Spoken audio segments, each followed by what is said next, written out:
السلام علیکم۔ وعلیکم السلام۔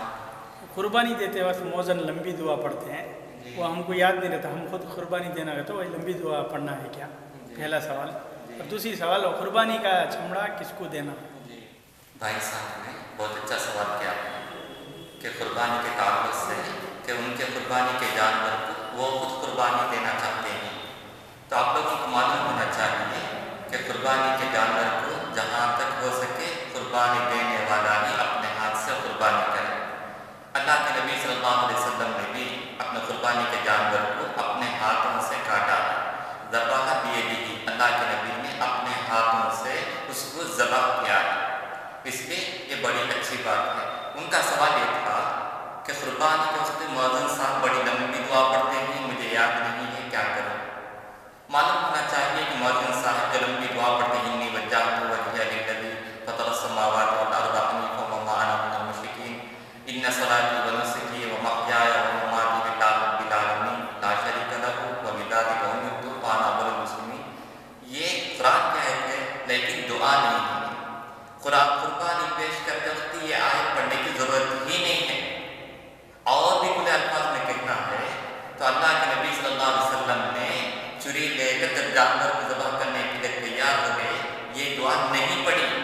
ہاں، اللہ کے نبی نے اس وقت دعا پڑھی ہے تو صرف دو ہی کلمات، ایک بسم اللہ اور ایک اللہ اکبر، اور ایک روایت اور بھی وضاحت کے ساتھ مسلم کی روایت میں اللہ کے نبی صلی اللہ علیہ وسلم نے دو مینڈوں کو منگوایا اور ان کو نیچے گرا کر اللہ کے نبی نے بسم اللہ کہا اور اللہ اکبر کہا، بسم اللہ واللہ اکبر۔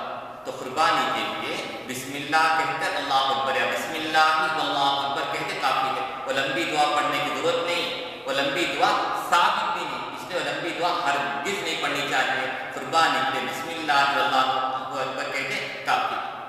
دوسرا سوال ان کا یہ تھا کہ قربانی کے جانور کا جو چمڑا ہے، چرم قربانی، یہ عام طور پر لوگوں میں یہ تصور پایا جاتا ہے کہ اس چرم قربانی کسی مدرسے کا حوالہ کر دیا جائے۔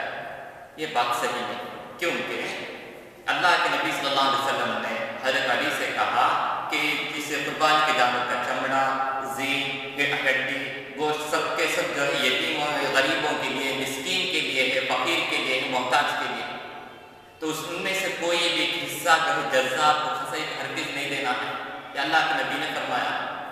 تو خصی کو کیا کریں، نحن نعطیہ عندنا، ہم اپنے طرف سے اس کے لیے ان کی اجرت مزدوری دیں گے، تو اس میں سے کوئی چیز نہیں دینا ہے۔ اس کی وجہ کیا؟ یہ ساری چیزیں غریبوں کو پہنچنا ہے۔